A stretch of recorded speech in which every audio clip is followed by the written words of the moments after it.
کوئی ایسا طریقہ بتا دیں کہ قرآن پاک کو پڑھ کر اس سے فیض حاصل کیا جا سکے۔ قرآن پاک پڑھنے کے لیے ہے، جس طرح بتایا گیا ہے کہ لینگویج، زبان کا جاننا، قرآن کریم کی زبان کا پہچاننا آپ پر لازمی ہے، فرض ہے، تو پھر اس کو اس کے ماحول میں شان نزول کے ساتھ پہچاننا بھی آپ پر لازم ہے۔ گویا کہ جب آپ قرآن شریف پڑھ رہے ہیں تو ساتھ ہی آپ سیرت پاک کا مطالعہ کر رہے ہیں کہ کون سی چیز کس مقام پر کس انداز سے اللہ کریم نے ارشاد فرمائی۔ پھر پرانی تاریخ، پرانی امتوں اور پیغمبروں کے واقعات سے بھی آگاہی ہوتی ہے، اور پھر قرآن کو زندگی کے حوالے سے پہچاننا کہ اس میں کون کون سے رخ بتائے جا رہے ہیں، مثلا کسب معاش ہے، انسانوں کے ساتھ لین دین ہے، آپ کی تنہائی ہے، محفل ہے، آپ کی اور آپ کے اعتقاد کے حصے ہیں، یعنی زندگی اور ماں باپ پر بھروسہ۔ پھر اس پہ آپ غور کریں کہ منشائے ایزدی کیا ہے کہ قرآن بھیجا گیا، اور پیغمبر صلی اللہ علیہ وآلہ وسلم کو بھی آپ لوگوں کو جب اللہ نے دنیا میں بھیجا ہے تو یہ کافی تھا کہ کھیل کود کرو اور وقت گزار کر چلے جاؤ، مگر آپ کی زندگی پر اللہ کا ایک چیک ہے، محاسبہ ہے، آپ کو اطلاع ملتی ہے کہ فلاں کام ایسے کرنا ہے۔ آپ کہہ سکتے تھے کہ میں اپنی زندگی گزار لوں گا، مگر اللہ کریم کا فرمان ہے کہ زندگی گزارنے کا طریقہ بھی میں بتاؤں گا، مگر وہ طریقہ خود نہیں بتایا بلکہ پیغمبروں کے ذریعے بتایا ہے، یا اس کتاب کے ذریعے۔ اس لیے اس کتاب کو منشائے ایزدی کے طور پر زندگی کے مفہوم کی داستان پہ غور کر کے اس کو حضور پاک صلی اللہ علیہ وآلہ وسلم کی زندگی پر اپلائی کریں کہ انہوں نے اس کتاب کے حوالے سے زندگی کیسے بسر کر کے دکھائی، تاکہ آپ لوگ بھی زندگی بسر کرنے کا شعور حاصل کریں۔ اگلی بات یہ دیکھنی چاہیے کہ حضور پاک صلی اللہ علیہ وآلہ وسلم کی زندگی نزول قرآن سے پہلے بھی منشائے قرآن کے مطابق تھی۔ اب یہ کمال کی بات ہے، قرآن کا نزول تو ایک خاص مدت میں شروع ہوا، اور آپ صلی اللہ علیہ وآلہ وسلم کی زندگی قبل نزول قرآن بھی منشائے قرآن کے عین مطابق ہے۔ قرآن کہتا ہے کہ سچ بولو، تو آپ صلی اللہ علیہ وسلم نزول قرآن سے پہلے اور بعثت سے پہلے بھی صادق تھے۔ گویا کہ قرآن کا منشا اور قرآن فہمی کا جو انداز ہے وہ یہ ہے کہ قبل قرآن جو ہے وہ بھی منشائے قرآن ہونا چاہیے۔ اگر آپ کو یہ کام نہ آئے کہ آپ ولنگلی اپنے آپ کو مکمل طور پر قرآن کے حوالے کر دیں، تب تک آپ کو قرآن فہمی نہیں ہوگی۔ اس میں کوئی سیکوینس نہیں ہے، جس طرح زندگی میں سیکوینس نہیں ہے، ترتیب نہیں ہے، اور یہی اس کی شان ہے۔ جس طرح زندگی میں ترتیب نہیں ہے، اسی طرح آپ کے شہروں میں نہیں ہے، گھروں میں نہیں ہے، لوگوں کی زندگی میں نہیں ہے، وجود میں نہیں ہے، ادب میں نہیں ہے، ستاروں میں نہیں ہے۔ کہیں ستارے ہیں اور کہیں اتنا بڑا سورج آ جاتا ہے۔ یہ جو بے ترتیبی ہے یہ کائنات کا حسن ہے۔ آپ کو بظاہر جو ترتیب کی کمی لگتی ہے یہ زندگی کا حسن ہے۔ اسی طرح آپ کو ایک بات بتائی جاتی ہے اور پھر ایک اور بات بتا دی جاتی ہے۔ جب تک آپ کو مکمل اعتماد نہیں ہوگا آپ کو اس میں لطف نہیں آئے گا۔ اللہ تعالیٰ ایک جگہ کسی امت کا حال بیان کر رہے ہوں گے اور پھر کہہ دیں گے کہ تم سچ بولا کرو۔ اسی طرح اللہ نے فرشتوں کو تعلیم دی کہ میرے علاوہ کسی کو سجدہ نہ کرنا، اور پھر حکم دے دیا کہ انسان کو سجدہ کرو۔ جس نے یہ انسسٹ کیا، اصرار کیا کہ کل کو آپ کا اور حکم تھا اور آج اور ہے، تو اس کو باہر نکال دیا گیا۔ تو کل کا حکم بھی اللہ کا تھا اور آج کا حکم بھی اس کا ہے۔ تو کل کا حکم مان رہا ہے مگر آج کا حکم نہیں مان رہا، اس لیے تو گیٹ آؤٹ ہو جا، باہر نکل جا۔ اس طرح وہ شیطان بن گیا۔ تو کل کا حکم دینے والا بھی اللہ ہے اور آج کا حکم دینے والا بھی اللہ ہے۔ وہ کہتا ہے کہ بنی اسرائیل کا یہ واقعہ ہے تو پھر ٹھیک ہے، یہ سارا برحق ہے۔ سیکوینس، ترتیب تب ہو جب اللہ تعالیٰ کسی کے سامنے جواب دہ ہو۔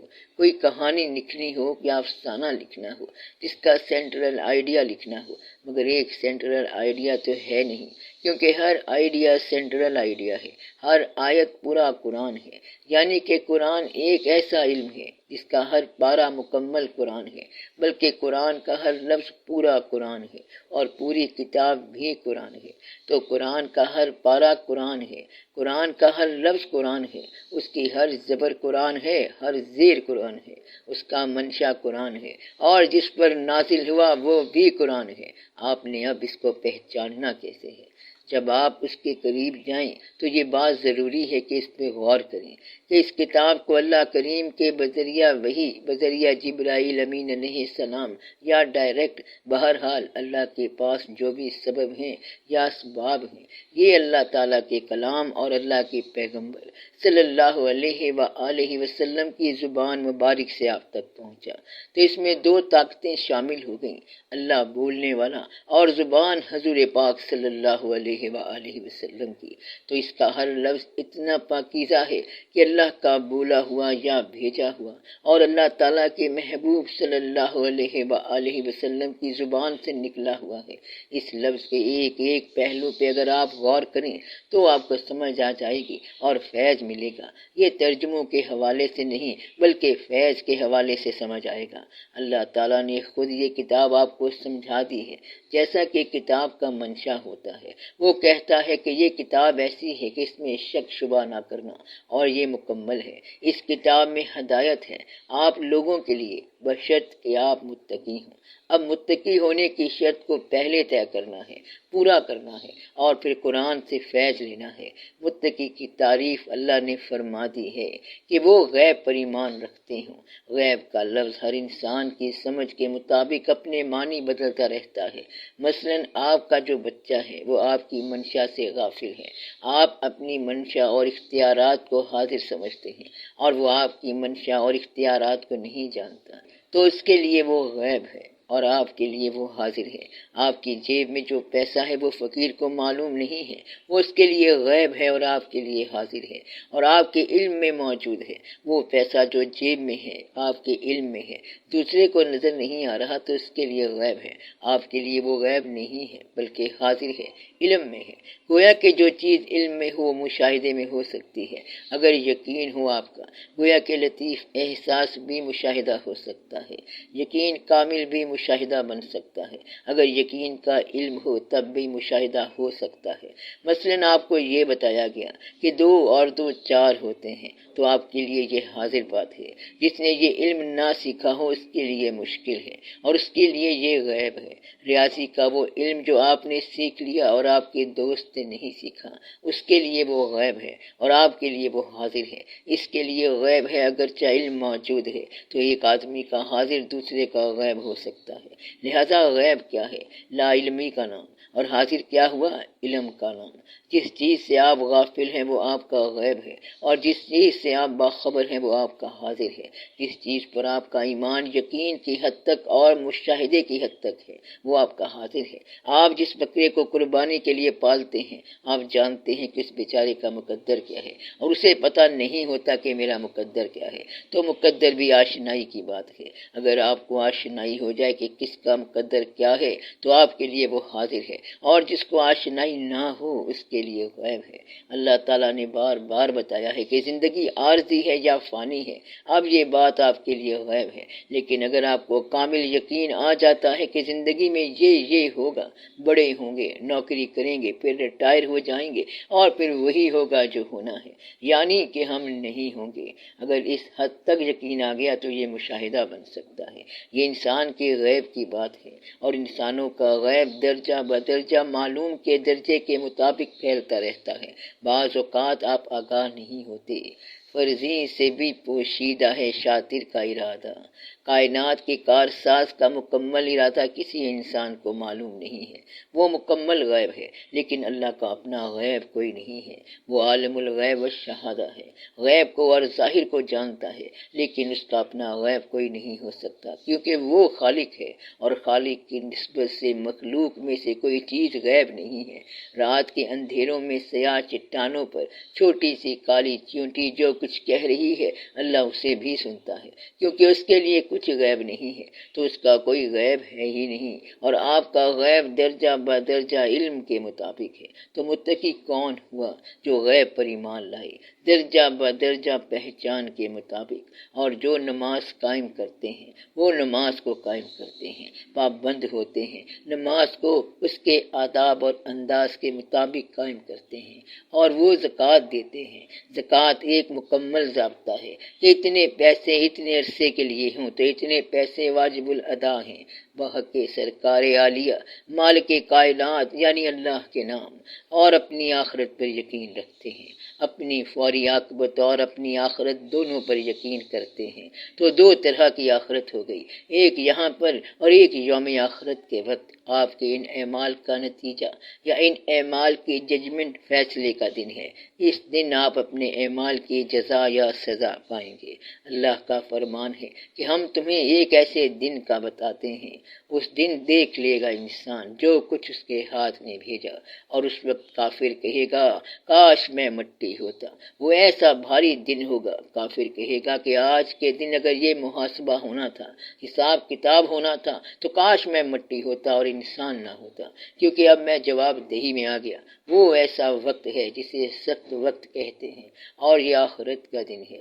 اللہ نے فرمایا کہ آخرت پر ایمان رکھنے والے، نماز ادا کرنے والے، زکوٰۃ دینے والے، غیب کو ماننے والے، اور جو کچھ آپ صلی اللہ علیہ وآلہ وسلم پر نازل ہوا اس کو ماننے والے، جو آپ صلی اللہ علیہ وسلم سے پہلے نازل ہوا اس کو ماننے والے، یقین کے ساتھ اور اعتماد کے ساتھ۔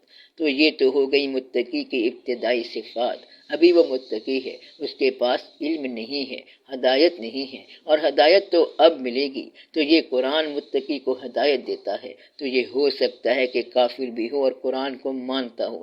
ہم یہ بھی مانتے ہیں کہ کافروں نے حضور پاک صلی اللہ علیہ وآلہ وسلم کی شان میں کتابوں میں لکھا، اور اسلام سے پہلے زکوٰۃ بھی ہے، نماز بھی ہے، الہام بھی ہے، کتابیں بھی ہیں، صحیفے بھی ہیں، بائبل بھی ہے، لیکن جب تک ہدایت کے سرچشمہ قرآن پاک سے ہدایت نہ ہو تو ہدایت نہیں ہے۔ تو اعتقاد والے کو قرآن پاک سے ہدایت ملے گی۔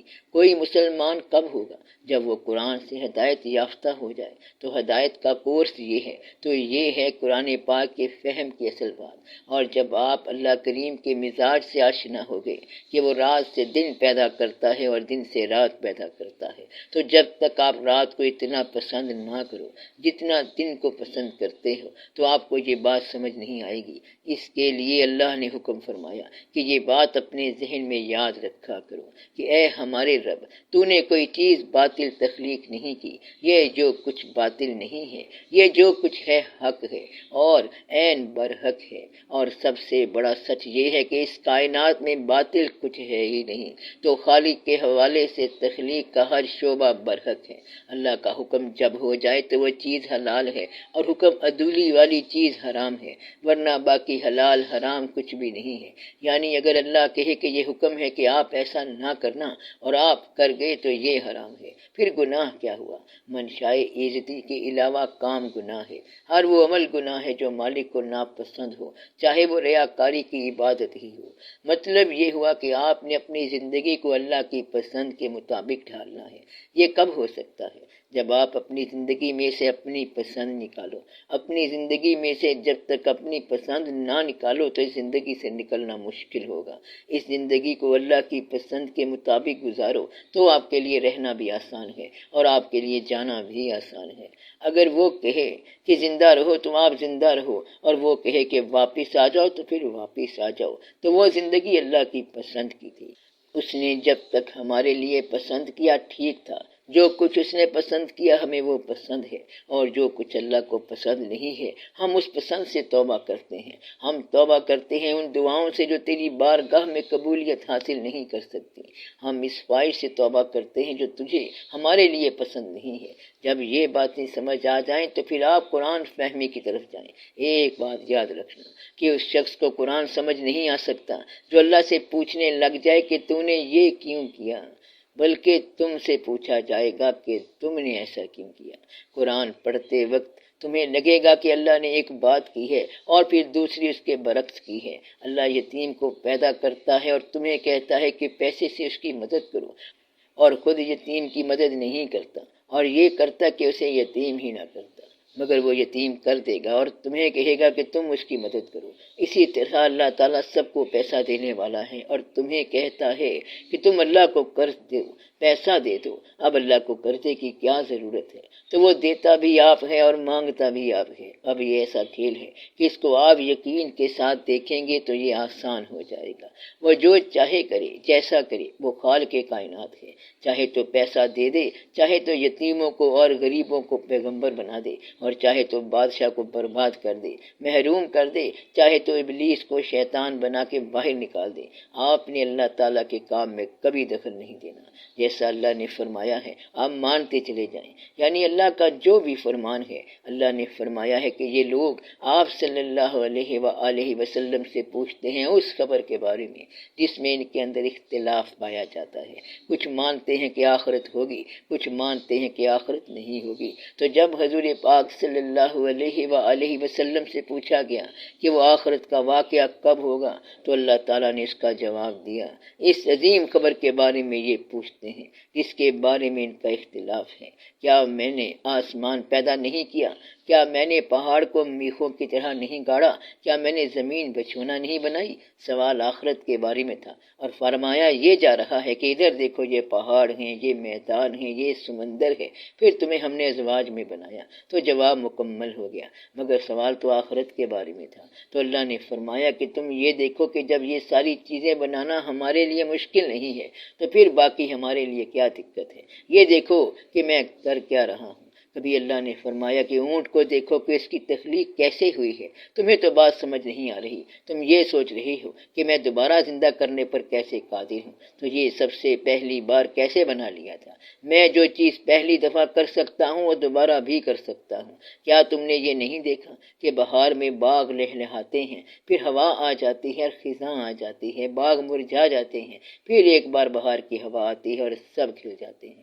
تو میرے لیے کیا مشکل ہے؟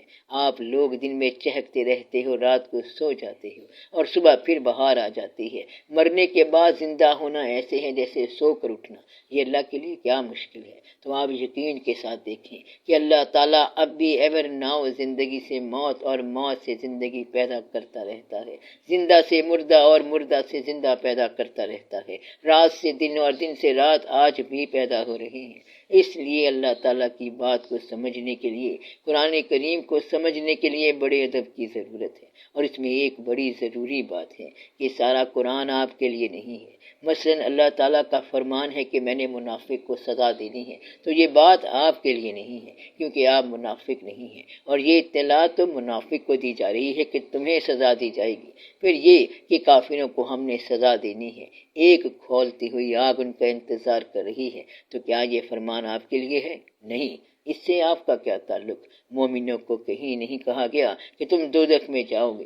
تو قرآن کریم کو سمجھنے سے پہلے ضروری ہے کہ آپ پہلے اپنا ایک نام رکھیں کہ آپ کون ہیں۔ اگر کوئی منافق ہو کے قرآن کریم کو پڑھے گا تو اس کے لیے سزا آنے والی ہے، اگر کافر ہو کے پڑھ رہا ہے تو اس کے لیے عذاب تیار ہے، اگر کوئی مومن ہو کے پڑھ رہا ہے تو اس کے لیے تو بشارتیں ہیں۔ تو آپ پہچان لیں کہ کس کے لیے کیا چیز ہے۔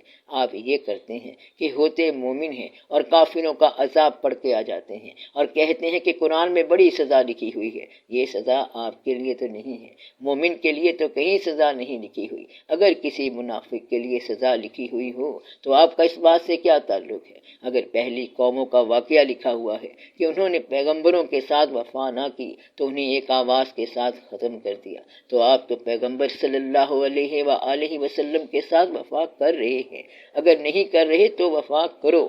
تو قرآن پاک کو پڑھنے سے پہلے اپنا نام رکھ لو کہ آپ کون ہیں۔ اگر آپ مومن ہیں تو مومنوں والی بات پڑھنا، اور جو کافروں کے لکھی ہے اور جو کافروں کے لیے لکھی ہوئی ہے وہ آپ پڑھ تو لینا، لیکن وہ حکم آپ کے لیے نہیں ہے، منافق کی بات آپ کے لیے نہیں، پرانی امتوں کی سزا کا تعلق آپ کے ساتھ نہیں ہے۔ آپ کے لیے کیا حکم ہے کہ مومن قرآن پڑھ رہا ہے اور مومن بتائے کہ اس کے لیے اللہ کا کیا حکم ہے، اس کے لیے ایمان کی باتیں ہیں، اس کے لیے بشارت ہے، اس کے لیے حکم ہے کہ وہ ہمیشہ جنت میں رہے، جس کے نیچے نہریں بہتی ہیں اور ان کے لیے حور مقصورات الخیام خیموں میں پوشیدہ حوریں ہیں، اور وہ ساری نعمتیں ہیں جو سورہ رحمان میں ہیں اور جنہیں آپ جھٹلانا نہیں۔ تو مومن کے لیے بشارت ہی بشارت ہے۔ آپ مومن ہو کے قرآن پڑھتے ہیں لیکن اسے پڑھ کے اداس ہو جاتے ہیں، یہ آپ کے لیے بڑی ہی افسوسناک بات ہے۔ تو آپ نے قرآن پاک کو اس انداز سے پڑھنا ہے کہ اس میں آپ کے لیے کیا لکھا ہے۔ قرآن پاک میں اس میں کہیں نہ کہیں آپ کا تذکرہ ہوگا۔ اب اس میں راز کی بات یہ ہے، فقراء نے بتایا ہے کہ اگر آپ اپنے آپ کو قرآن کے حوالے کریں تو اللہ تعالیٰ کا کلام جو تعلیل میں ہے وہ کسی وقت بھی آواز میں آ جائے گا، یعنی کہ آپ قرآن پڑھ رہے ہیں، جب تک پڑھتے جا رہے ہیں یہ نظر آتا جا رہا ہے۔ اللہ جو کہ قرآن بھیجنے والا ہے وہ حاضر ہے اور موجود ہے۔ جس ذات پر یہ کلام نازل ہوا ہو، جس ذات صلی اللہ علیہ وآلہ وسلم پر نزول کلام مجید ہو، وہ ذات صلی اللہ علیہ وسلم کم نہیں ہے مقدس کتاب سے، تو وہ ذات صلی اللہ علیہ وآلہ وسلم بھی موجود ہیں، آپ بھی موجود ہیں۔ اب دعا کرو، یا اللہ اس کلام سے آواز بھی آنی چاہیے۔ اگر آپ اپنے آپ کو قرآن کے حوالے کریں تو کوئی نہ کوئی آیت ایسی ہوگی جو آپ کی زندگی کے لیے پورا فرمان ہوگا، اور وہ آیت نمایاں ہو کے آپ کے لیے آ جائے گی اور وہ آپ کو گائیڈ لائن مہیا کرے گی۔ یہ کسی فال کی بات نہیں ہے بلکہ اللہ کے حکم کی بات ہے۔ اللہ بہتر جانتا ہے، کوئی زندگی قرآن پاک کے حکم سے باہر نہیں ہو سکتی، کوئی زندگی ایسی نہیں ہے جس کو قرآن پاک سے گائیڈ لائن نہ ملے۔ اگر آپ مصنف ہوتے تو جو آپ کی کتاب پڑھتا آپ اس سے خوش ہو جاتے۔ اسی طرح اگر آپ کہیں پردیس میں جاتے اور کسی کو دیکھتے کہ وہ آپ کی کتاب پڑھ رہا ہے تو آپ کو بڑی خوشی ہوتی۔ جب آپ اللہ کی کتاب پڑھتے تو اللہ حاضر ناظر اور موجود ہے، اگر وہ کسی وقت جواب دے دے تو کیا بعید ہے، یہ اس وقت ہو سکتا ہے جب آپ ادب میں ہوں۔ اگر بتانے کے لیے ادب کرو گے تو نہیں ہوگا، اور اگر سمجھ کر کرو گے تو ٹھیک ہے۔ اللہ کا قرب کیسے محسوس ہوگا؟ جب قرآن پڑھتے پڑھتے آپ پر رقت طاری ہو جائے، آنسو آ جائیں، پھر یہ سمجھنا کہ کوئی واقعہ ہو گیا ہے۔ قرآن پاک پڑھتے پڑھتے اگر کوئی مشاہدہ کھل جائے تو سمجھو کہ بات بن گئی۔ اگر قرآن پڑھتے وقت کوئی بزرگ آ جائے اور کہے کہ زیر زبر یوں پڑھو، پھر نیت کی بھی اصلاح کر جائے تو سمجھو مہربانی ہو گئی۔ تو قرآن پاک تلفظ کی بھی اصلاح کرتا ہے اور نیت کی بھی، لیکن نیت جو ہے وہ تلفظ سے زیادہ اہم ہے۔ ایک بزرگ فرماتے ہیں کہ ہمیں اطلاع ملی کہ کسی بستی میں ایک درویش کامل ہے، تو ہم نے سوچا کہ اس درویش کامل کا وزٹ کیا جائے۔ تو وہاں گئے، فجر کا وقت تھا، وہ کامل درویش خود ہی جماعت کرا رہے تھے، تو انہوں نے تلاوت کے دوران زبر زیر اور مخرج صحیح ادا نہ کیا۔ انہیں لگا کہ تلاوت کے دوران جو مخرج ہونا چاہیے وہ صحیح نہیں ہے، اور انہوں نے الگ نماز پڑھ لی، سلام دعا کیا اور پھر واپس آ گئے۔ راستے میں ایک شیر آ گیا، اتنے میں وہی درویش ہاتھ میں چھڑی لے کے آئے اور شیر کو کہا کہ بھاگ جاؤ، کیوں ہمارے مہمانوں کو ڈراتے ہو؟ شیر بھاگ گیا۔ تو داتا صاحب رحمت اللہ کہتے ہیں کہ میں حیران ہوا اور کہا کہ سرکار یہ شیر تو جنگل کا بادشاہ ہے، اور آپ کا کہا اس طرح مانا جس طرح کوئی بلی کتا ہو، یہ کیسے ہوا؟ وہ فرمانے لگے تو تلفظ ٹھیک کر، تجھے بات سمجھ نہیں آئے گی۔ تو بات نیت کی ہے اور بات اعتقاد کی ہے اور بات ان کے کرم کی ہے، یہ بحث کی بات نہیں اور جھگڑے کی بات نہیں ہے۔ تو راز یہ ہے کہ اگر کوئی پڑھائے تو پھر انسان پڑھتا ہے۔ کلمہ پیر پڑھایا باہو تے میں سدا سہاگن ہوئی۔ تو اگر کوئی پیر پڑھائے گا تو پھر آپ کو بات سمجھ آئے گی۔ قرآن مجید پڑھنے کا اصل وقت قبل طلوع الشمس ہے، سورج نکلنے سے پہلے، تہجد کی نماز کے بعد اور فجر سے پہلے۔ اگر آپ اس کو پڑھو تو قرآن فہمی آسان ہو جاتی ہے۔ یہ اس کے پڑھنے کا طریقہ ہے، باوضو ہو کے پڑھنا چاہیے۔ اگر ایک آیت کو آپ پڑھتے جائیں تو 20 دن کے بعد اس کے معنی بدل جائیں گے، ایک ہی آیت اور طرح سمجھ آنا شروع ہو جائے گی۔ ایسا ہو سکتا ہے کہ 10 سال کے بعد اس کا پورے کا پورا معنی سمجھ آ جائے۔ تو کوئی ایک آیت کو آپ جتنا پھیلاتے جائیں وہ پھیلتی جائے گی، کیونکہ یہ قرآن ہے، اللہ کا کلام ہے۔ اللہ کا کلام اپنی تفسیر اپنے اندر خود رکھتا ہے، اس لیے آپ کو کسی تفسیر کی ضرورت نہیں۔ اللہ جانتا ہے کہ آپ عربی جاننے والے نہیں ہیں، کیونکہ آپ کو اس نے ادھر پیدا کیا ہے۔ تو آپ قرآن کو پڑھو، غور سے پڑھو، ادب سے پڑھو اور ادب سے پڑھو۔ پھر آپ کو اس کے معنی سمجھ آنے شروع ہو جائیں گے۔